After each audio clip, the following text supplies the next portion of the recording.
Hello दोस्तों, आज हम लोग पढ़ेंगे थ्री डायमेंशनल फिगर। इसके सभी जो टर्म्स हैं, जैसे इससे संबंधित हम फेस को कैसे निकालते हैं, नंबर ऑफ एजेस को कैसे निकालते हैं, वर्टिसेस कैसे निकालते हैं, आइलर्स फार्मूला क्या होता है, और इससे संबंधित और भी हम कुछ क्वेश्चन बनाएंगे। तो देखिए हमारा जो पीपीटी है, देखिए 3D। इसके अलावा ये हम पढ़ेंगे, इसका डिफिनेशन पढ़ेंगे, प्रिज्म क्या है, पिरामिड क्या है, और आइलर्स फार्मूला में हम कैसे वर्ड निकालते हैं प्रिज्म और पिरामिड का, और ये कुछ हम इम्पोर्टेंट क्वेश्चन कराएंगे, ठीक है, वर्कशीट में। तो बिना देरी किए शुरू करते हैं। तो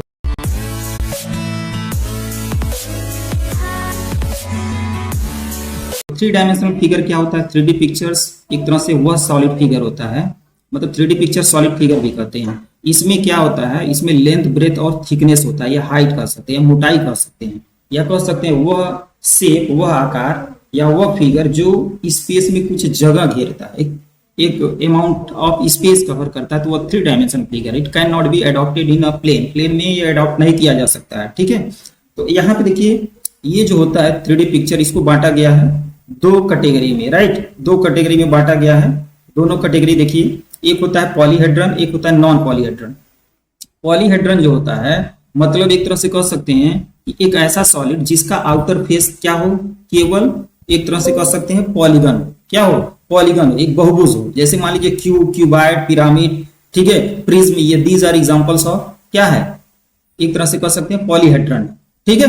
और एक नॉन पॉलीहेड्रन में क्या होता है, एक ऐसा 3D पिक्चर्स, एक ऐसा सॉलिड फिगर जिसका एटलीस्ट कम से कम एक जो शेप हो, एक जो फेस हो, वह क्या हो, कर्व में हो, ठीक है, सर्कुलर हो, कर्व हो, तो वह आपका क्या कहलाएगा, नॉन पॉलीहेड्रन। तो cone, sphere, cylinder etcetera, these are example of non polyhedron, right. ये क्लियर है? तो क्यूब, क्यूबाइड, ये पिरामिड और प्रिज्म, ये क्या है, these are example of polyhedron. और नॉन पॉलीहेड्रन में कोन हो गया, ठीक है, स्फीयर हो गया, सिलेंडर हो गया, ये सब आपका नॉन पॉलीहेड्रन होता है, ठीक है, ये ध्यान रखना है। चलिए नेक्स्ट देखते हैं। अब यहाँ पे समझना है हमें कि एजेस, फेसेस, वर्टिसेस क्या होता है। तो देखिए यहाँ पे लिखा हुआ है, the edges of a solid figure is the line segment. मतलब एजेस क्या होता है, एक तरह से लाइन सेगमेंट होता है, वेयर टू फेसेस मीट, मतलब दो फेसेस का एक तरह से कह सकते हैं इंटरसेक्शन। तो इंटरसेक्शन, तो फेस क्या होता है, आउटर सरफेस होता है। देखिए फेस क्या है, the flat surface of a solid figure are called its faces, ठीक है। The flat surface of a solid is called its faces, right.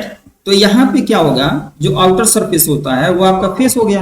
अब दो फेसेस जब जहां पे जो कॉमन लाइन रखते हैं, उनके इंटरसेक्शन से जो कॉमन लाइन बनता है वो आपका एज कहलाता है। तो ये दो चीज क्लियर हो गया, एजेस और फेसेस। वर्टेक्स क्या है भाई, in a solid geometry vertex is a point. Vertex क्या, एक पॉइंट होता है, कॉमन पॉइंट होता है, where are two faces meet, ठीक है, जहां पे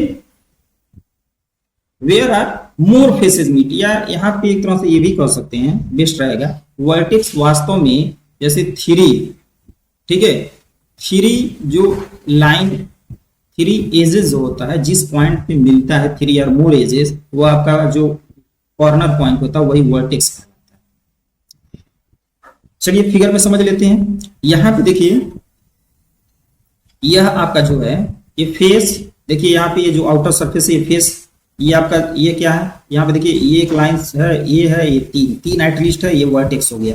ये एज है, एज क्या है, जैसे इसका जो एक बेस होता है और एक साइड में है, तो इनका जो कॉमन ये लाइन है ये एज होता है। एज का मतलब यहाँ पे किनारा से मतलब है, वर्टेक्स कॉर्नर, ठीक है, शीर्ष बोला जाता है। फेस मतलब सतह होता है, ये ध्यान देने वाली बात है। फिर एक बार और एक्सप्लेन करते हैं। कोई सॉलिड पिक्चर है, उसका आउटर जो फ्लैट सरफेस होता है उस सॉलिड पिक्चर का, वह क्या कहलाएगा, उसका फेस कहलाता है, ठीक है।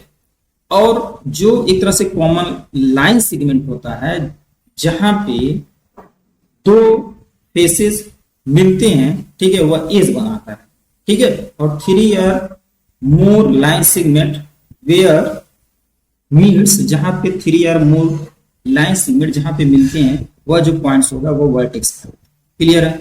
ये बात समझ में आ रहा होगा, ठीक है। चलिए नेक्स्ट देखते हैं।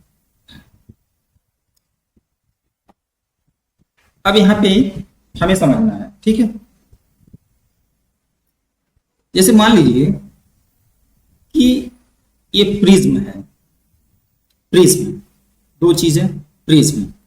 अब यहाँ पे हमें समझना है कि जो 3D शेप में, 3D शेप में, ठीक है, क्यूब आएगा, क्यूबाइड आएगा, ठीक है, इसी प्रकार प्रिज्म, ठीक है, पिरामिड, ये महत्वपूर्ण टर्म्स है, ठीक है, ये महत्वपूर्ण टर्म्स हैं, ये हमें समझना है। ये जो महत्वपूर्ण टर्म्स है तो मोस्टली आप जानते हैं, क्यूब का डेफिनेशन, क्यूबाइड ऑलरेडी मैं डिस्कस कर चुका हूं। यहाँ पे हम लोग पढ़ेंगे प्रिज्म और पिरामिड। अब देखो भाई, प्रिज्म क्या है? प्रिज्म एक ऐसा पॉलीहेड्रन है, और पॉलीहेड्रन हुज साइड फेसेस, मतलब उनका जो लेटरल कह सकते हैं, जो साइड कह सकते हैं, जो साइड फेसेस है, वह एक तरह से क्या होगा? पैरेललोग्राम होगा। क्या होगा? पैरेललोग्राम होगा। And bases are congruent. Base क्या होता है भाई? बेस क्या होगा? एक तरह से कांग्रुएंट पैरेलल पॉलीगन्स होता है, ध्यान रखिएगा। ये जैसे, ये सिंपल समझिए, जैसे ये बेस हो गया, टॉप हो गया, ये एक तरह से क्या हो गया? कांग्रुएंट पैरेलल एक आपका पॉलीगन होगा, एनी नंबर ऑफ साइड्स, और जो लेटरल होगा, जो साइड होगा, वह एक तरह से क्या होता है? पैरेललोग्राम होता है। तो ऐसे पिक्चर्स प्रिज्म कहलाते हैं, ठीक है। तो प्रिज्म में देखिए, ये जैसे है प्रिज्म, ये आपका एक तरह से ट्रायंगुलर प्रिज्म बोला जाता है। तो ये नीचे जो है, ये देखिए, ये जो है, ये ट्रायंगल है, तो ऊपर भी एक पॉलीगन है ट्रायंगल, ऐसे ये पैरेलल है। 3D में दिखाई नहीं दे रहा है, ये समझना है, 3D में बताया गया है। ये पैरेलल हो गया। कांग्रुएंट का मतलब इसके करेस्पॉन्डिंग साइड्स बराबर हो गए, करेस्पॉन्डिंग एंगल्स बराबर हो गए, और इसका जो साइड वाला, ए वाला हिस्सा है, ए वाला सत्ता, और ऐसे ये वाला सत्ता, और ये फ्रंट वाला जो है, ये तीनों जो है वह एक तरह से क्या है? पैरेललोग्राम है, राइट।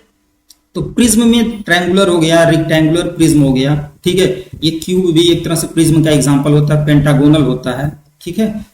रेक्टेंगुलर हो गया, हेक्सागोनल प्रिज्म हो गया, ये सभी आपके क्या है? एक तरह से प्रिज्म की काइंड्स हम कह सकते हैं। तो काइंड में क्या आपको समझना है? जैसा उसका बेस पॉलीगन होगा, उसी के हिसाब से नाम पड़ जाता है, ये आपको समझना है, ठीक है। जैसे स्क्वायर प्रिज्म है, तो बेस क्या होगा? एक तरह से स्क्वायर, बेस क्या होगा? ऐसे स्क्वायर होगा, ठीक है। अभी मैं फिगर में भी समझाऊंगा, जैसे आप प्रिज्म में आपको समझना है तो मैं आपको बताता हूं। जैसे यहाँ पे आइए, ठीक है, ये देखिए, ये जो फिगर है, ए दिखाई दे रहा है, ट्रायंगुलर हो गया, ठीक है। ऐसे यहां पे और भी समझना है,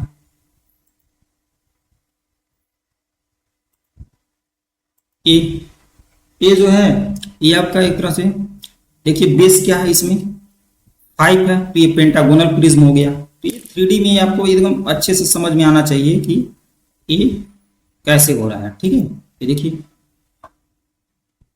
राइट, क्लियर है? ओके।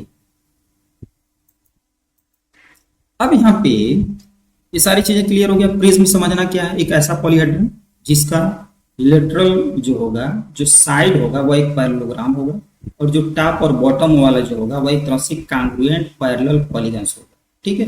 तो प्रिज्म होगा, जैसे आप देखिए होंगे, प्रिज्म में बहुत सारे डॉक्टर वहाँ जो पेपर वेट होता है, वो प्रिज्म रेक्टेंगुलर प्रिज्म के आकार का होता है। ऐसे क्यूब आपका मान लेंगे, ठीक है।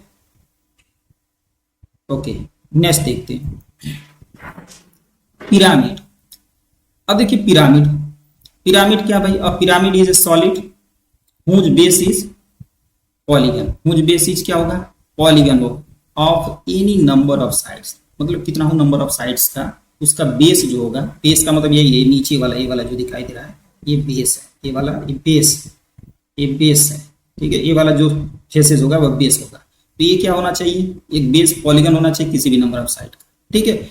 और इसका जो whose side faces are triangle having a common vertex, मतलब यहीं पे कॉमन वर्टेक्स ले लीजिए और इसके सबको मिलाएंगे तो साइड में जो लेटरल बनेगा वो एक तरह से ट्रायंगल बनेगा। जैसे आपने देखा होगा मंदिर का जो ऊपर वाला जो गुम्बद वाला पार्ट होगा, इस तरह का शेप में होता है, ठीक है। तो ये वाला जो होगा, ये आपका एक तरह से एग्जाम्पल है पिरामिड का। एक ऐसा है स्क्वायर पिरामिड है, स्क्वायर पिरामिड, ठीक है। ऐसे ये है, देखिए 1 2 3 4 5, ठीक है। तो ये पेंटागोनल पिरामिड कह सकते हैं, पेंटागोनल पिरामिड, राइट। अभी इसमें हम पढ़ेंगे, इसके नंबर ऑफ फेसेस भी निकालेंगे। तो पिरामिड में देख लो भाई, ट्रायंगुलर पिरामिड, ठीक है। ट्रायंगुलर पिरामिड समझना है, जैसे ऐसे कुछ हम बना सकते हैं, ऐसे, ठीक है, ऐसे होता है, ठीक है, ट्रायंगुलर पिरामिड, ठीक है। ऐसे ये वाला तो आप समझ में आ रहा होगा क्लियरली, ऐसे पेंटागोनल हो गया, तो ये समझ में आना चाहिए। नेक्स्ट मैंने बताया नाम कैसे होगा, नाम कैसे पड़ता है, बेस के पॉलीगन के नेम के हिसाब से हम नंबर उसको बता सकते हैं। आइलर्स फार्मूला, ये देखिए भाई, मान लेंगे यहाँ पे एफ जो है ये क्या शो करता है, number of faces, number of faces, ठीक है। वी क्या है, V stand for number of vertices, number of vertices. E क्या है भाई, नंबर ऑफ एजेस, मतलब एजेस की संख्या यानी किनारों की संख्या। आई वर्टेक्स मतलब शीर्ष की संख्या है, फेसेस की संख्या है। तो देखिए एफ प्लस वी माइनस ई, ये क्या है, एक तरह से आइलर्स रिलेशन कहलाता है, ये आइलर्स फार्मूला होता है। This formula is called Euler's formula, मतलब एक तरह से कह सकते हैं इनके बीच में एक रिलेशन जो है दर्शाता है, वह एक आइलर्स फार्मूला कहता है, ये समझना है। इस फार्मूले को ऐसे भी आपको बुक्स में मिलेगा, F plus V minus is equal to 2, याद रखना है। मतलब नंबर ऑफ फेसेज में वर्टेक्स की संख्या ऐड करते हैं और उसमें से एज की संख्या घटाएंगे तो 2 होगा हमेशा, या इसको हम ऐसे ई प्लस 2 भी कर सकते हैं, मतलब इन दोनों का सम इसके बराबर आता है। और ये सभी 3D जो पॉलीहेड्रन है, ठीक है, उन सब में ये अप्लाई होगा, सबके लिए एक तरह से कह सकते हैं ये फार्मूला सबको सेटिस्फाई करेगा, सबको संतुष्ट करेगा, ये सभी के लिए ट्रूथ होगा, ठीक है। तो दिस ये फार्मूला हो गया Euler's formula, this formula is called Euler's formula, number of face. ये ध्यान रखिएगा, F plus V minus is equal to 2, याद रखना, कोई कंफ्यूजन नहीं। ये आइलर्स फार्मूला, आइलर्स जो महोदय मैथमेटिशियन थे उन्हीं के नाम से पढ़ा है। अब जैसे थोड़ा सा और हमें समझना है कि जैसे मान लेते हैं हमने एक ऐसे ले लिया, ठीक है,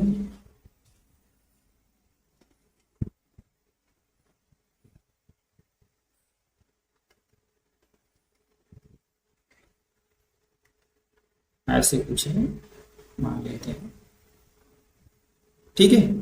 अब इसमें आप थोड़ा सा समझिए, अगर इसके वर्टेक्स की संख्या में गिनूं, इसके वर्टेक्स की संख्या, इसके फेसेज की संख्या, इसके एजेस की संख्या, तो फेस ये देखिए, ये नीचे टॉप, ये बॉटम हो गया, टॉप हो गया, उसका जस्ट अपोजिट, ये इधर वाला साइड वाला इधर, और ये फ्रंट वाला अपोजिट, कुल मिला के कितने 6 फेस बनते हैं। वर्टेक्स कितने हैं भाई, 8 वर्टेक्स होगा। देखिए वर्टेक्स ए वाला पॉइंट ए, ठीक है, थोड़ा सा कलर चेंज कर लेते हैं, चलिए ये मैंने ले लिया, ए वाला पॉइंट, ए वाला पॉइंट्स ए वाला पॉइंट्स ए, ठीक है, ए वर्टेक्स, ठीक है, कितने 8 वर्टेक्स होंगे, एजेस कितने होंगे 12 होंगे। अब देखो भाई, अब इनमें देखिए फार्मूला वेरीफाई कराइए, ये अगर देखा जाए तो एफ प्लस भी यानी 6 प्लस 8 में से 12 करेंगे तो देखिए 2 आता है, तो देखिए 8 6 14, 14 में से 12 घटाएंगे तो 12, ठीक है, बात समझ में। इसमें भी कराएंगे तभी वही बात आएगी, कोई कंफ्यूजन नहीं होगा, राइट। ये समझना कि क्यूब में, जैसे क्यूब क्या है, that is a special case of cuboid होता है, तो क्यूबॉइड में भी यही चीज होगा, तो ये इजी होता है, ये आप आराम से निकाल सकते हैं। हाँ, लेकिन दिक्कत तब होता है जब हम बात करेंगे कि अगर, ये बहुत ही महत्वपूर्ण है, ये जो है ये आपको समझना हर हालत में, to find number of faces, vertices, edges of pyramid prism by formula. देखिए मेरा एक स्पेशल कॉन्सेप्ट है, हम कैसे फेसेस की संख्या, वर्टेक्स की संख्या, एजेस की संख्या किसी पिरामिड या प्रिज्म का निकालना है, तो ये हमने फार्मूला क्रिएट किया है। तो मान लेते हैं let F be number of faces, E be the number of edges and V be the vertices, ठीक है। तो आइलर्स फार्मूला जो होगा, Euler's formula which gives relation between faces, edges and vertices of polyhedron, ये तो आपने already पढ़ा है, लेकिन उसके अलावा आप समझिए एफ जो निकालने का तरीका होगा, जैसे ये टर्म्स मैंने ले लिया है एफ ई प्लस बी, देखिए यहाँ से कॉन्सेप्ट पढ़ लीजिए, फ्यू मतलब कुछ, याद कर लीजिएगा, एक तरीका है, फ्यू मतलब कुछ। अगर इसके सामने पिरामिड है, ये पिरामिड का कॉलम हो गया प्रिज्म का, पिरामिड में अगर फेस की संख्या निकालना है तो n प्लस वन। अब कहेंगे भाई n क्या है, तो समझ लीजिए n क्या है, n जो है साइड ऑफ बेस पॉलीगन है, या नंबर ऑफ साइड, क्या बोलेंगे, number of side of base polygon, ठीक है, बेस पॉलीगन, ठीक है। बेस पॉलीगन की संख्या n मान लेते हैं, एक जनरल हमने एक राइट प्रिज्म ले लिया, एक राइट पिरामिड ले लिया, तो जब यह n प्लस 1 होगा, तो अब देखिए n प्लस 1 है, तो जो प्रिज्म होगा वो n प्लस 2 होगा, इसमें 2 ऐड, मतलब 1 ऐड हो गया, ऐसे ये जब नंबर ऑफ एजेस 2n होगा, मतलब n मतलब जितना बेस में होगा उसमें ट्वाइस करेंगे, 2 से मल्टीप्लाई करेंगे तो नंबर ऑफ एज पता चल जाएगा। तो इसमें 1 मोर करेंगे, मतलब कोफिशिएंट में कर रहे हैं तो ये 3n हो रहा है, ठीक है। और ये देखिए दोनों सेम रहता है, पिरामिड में हमेशा फेस की संख्या और वर्टेक्स की संख्या सेम रहता है, देखिए सेम है। और यहाँ पे जो 2n है यही यहाँ पे बन जाता है किसकी संख्या, इस वाले फार्मूला में प्रिज्म में वर्टेक्स की संख्या बन जाता है। फिर एक बार समझिए भाई, दो जो है n+1 है तो n+2 प्रिज्म में बन गया, पहले पिरामिड रहता है बाद में प्रिज्म रखे हैं, 2n है तो 3n हो गया, n+1 यहाँ पे ये वाला इसमें आ जा रहा है और ये वाला इस ये रिलेट कर रहा है। तो ये तरीका होता है निकालने का, ये तरीका है निकालने का। ध्यान रखना है कि पिरामिड में जैसे आप समझिए थोड़ा सा, जैसे मैं चलूं इसके पीछे वाले स्लाइड में हम लोग चलते हैं, चलिए यहाँ पे समझते हैं। ये एक तरह से ये क्या है, मैंने फ्यू का कॉन्सेप्ट बताया है, ठीक है। फ्यू तो मैंने यहाँ पे बताया n+1 और यहाँ पे n+1 और यहाँ पे 2n बताया ना। n यहाँ पे क्या है, n यहाँ पे क्या है आप समझिए, n क्या है 1 2 3 4, यानी n यहाँ पे हियर n 4 है, यानी number of side of base polygon 4 हो गया। तो 4+1 5 हो गया नंबर ऑफ फेस, वैसे ही 4 तो लेटरल हो गया, एक बेस हो गया तो 5 हो जाएगा, ठीक है। नंबर ऑफ एजेस कितना होगा तो 4 2 8 8 हो जाएगा। एज देख लो भाई 1, ये 4 तो हो गया और ये हो गया 5 6 7 8, ठीक है। यहाँ पे देखिए वर्टेक्स कितना होगा, जितने हैं वही होगा, तो यहाँ पे 5 ये भी होगा। कैसे होगा देख लो भाई, 4 में 1 ऐड करेंगे 5। वर्टेक्स कैसे होता है देखिए 1 2, ये बेस में एक होता है और एक जो कॉमन वर्टेक्स होता है तो 5 हो गया। ऐसे क्लियर। यहाँ पे भी वैसे फार्मूले से यहाँ पे रटना नहीं है। अगर जैसे मान लीजिए आपको दे दिया पेंटागोनल, क्या दिया है पेंटागोनल, तो दिमाग में रहना चाहिए कि ये पेंटागोनल जो नाम है वो 5 इसका बेस पॉलीगन है, इसी के हिसाब से नाम है पेंटागोनल। बता चुके हैं, मेरे पिछले वीडियो देखिएगा, स्पेशल नाम बता दिए पॉलीगन के साइड के हिसाब से। तो 5 है तो n बराबर 5 हो गया। अब मुझे बताना है फेस, तो 5 में 1 ऐड कर दिए 6 पता हो गया। ई निकालते हैं, थोड़ा सीक्वेंस से निकालेंगे तो रटना नहीं पड़ेगा। 12 आ गया, 6 2 12, और यहाँ पे क्या हो जाएगा वर्टेक्स यानी n+1 यानी 5+1 ये भी 6, ये तो सेम ही रहेगा, ये तो क्लियर ऑलरेडी बता दिए। काउंट भी कर लो आप, देखो एज बताया ना, फेस बता दिया है, वर्टेक्स देखिए ये 5 साइड बन रहा है तो 5 तो 1 2 3 4 5 और ये 1 टॉप, ठीक है। तो ये 6 हो जाएगा, वर्टेक्स हो गया, ठीक है। फेसेज भी आपका 6 ही होगा, एज आपका 12 हो जाएगा। 1 2 3 4 5 6 7 8 9 10 एजेस, सॉरी 5 2 10 हो जाएगा, ये 10 होगा, सॉरी 5 2 10 हो जाएगा।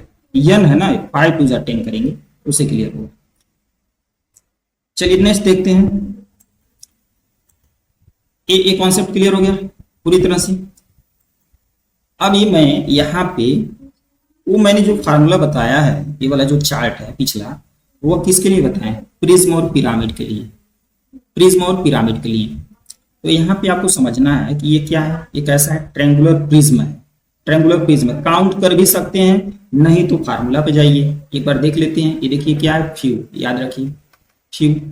यहाँ पे क्या है 2n, सॉरी n+1, ये पिरामिड के लिए होता है, ये प्रिज्म के लिए। ये n+1 तो n+2, ये क्या होता है 2n तो ये 3n हो गया। और ये क्या हो गया भाई, वर्टेक्स में n+1 ये सेम रहता है और यहाँ पे ये वाली बात आता है 2n। अब देखो आप, ये जैसे मान लीजिए एक ट्रायंगल ही होगा, बेस में ट्रायंगल होगा तो n बराबर 3 आ गया, 3 आ गया, 3 आ गया, कोई दिक्कत नहीं। तो 3 में 2 ऐड कर लीजिए, 5 फेस हो गया, ठीक है।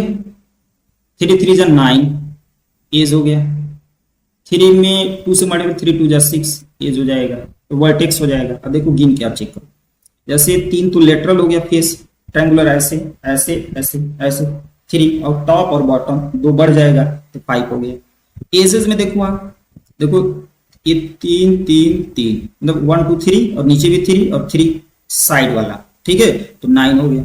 6 आपका क्या वर्टेक्स, तो ऊपर 3 बन रहा है नीचे बन रहा है, ए वाला ए और ऐसे ए, ठीक है, ये बन रहा है ना 3 लाइन सेगमेंट का जो कॉर्नर पॉइंट है। तो बहुत आसान है। ऐसे इसमें तो आप जानते हो, आप इसमें तो रटना ही नहीं, यहाँ 6 फेस होता है और एज कितना होगा, 12 होगा, और 8 वर्टेक्स होगा। ठीक है, गलत नहीं हो रहा है। अरे भाई 4 है तो 4 3 ज़ा 12, 3 से मल्टीप्लाई करना है। यहाँ पे देखिए ये क्या किसके लिए है, प्रिज्म के लिए। तो ये 4 है, इसका बेस पॉलीगन यानी n बराबर 4 है, क्योंकि ये स्क्वायर पिरामिड है। ठीक है, स्क्वायर पिरामिड है। तो यहाँ पे फेस में क्या करते हैं, 4 और 1 ऐड कर लेंगे तो 5। ठीक है, और यहाँ पे बन जाएगा 4 2 ज़ा 8, और यहाँ पे हो जाएगा वो ये सेम ही रहता है। अब ये देखिए ये क्या है, 1 2 3 4 5 6 हेक्सागोनल 6 है n बराबर। तो 6 में 2 ऐड कर देंगे तो 8 हो जाएगा, फेस निकल गया प्रिज्म में। और यहाँ पे 6 3 ज़ा 18, 6 का 18, और 6 2 ज़ा 6 दूना 12। ठीक है, 6 2 ज़ा 12 हो जाएगा, सॉरी। तो ये पता चल गया। अब ये है सेम, ये 4 के लिए है, तो ये तो इसी का ये वाला जो रूल है यही है इसमें भी। ठीक है, तो 6 12 8 आएगा। ये समझना है कि यह वाला जो है ये यही शेप है, थोड़ा सा आपको ये आउटर में इधर दिया है ये।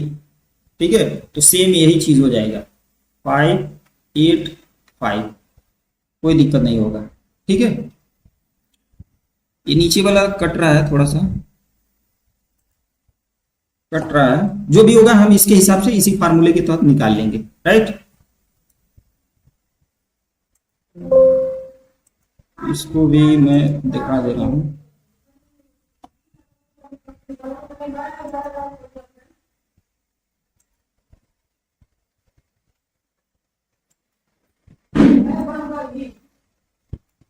ये 1 2 3 4 5 6 हेक्सागोनल, हेक्सागोनल ये भी है ना। देखो आप 1 2 3 4 5 6, तो n बराबर क्या है यहाँ पे 6 है।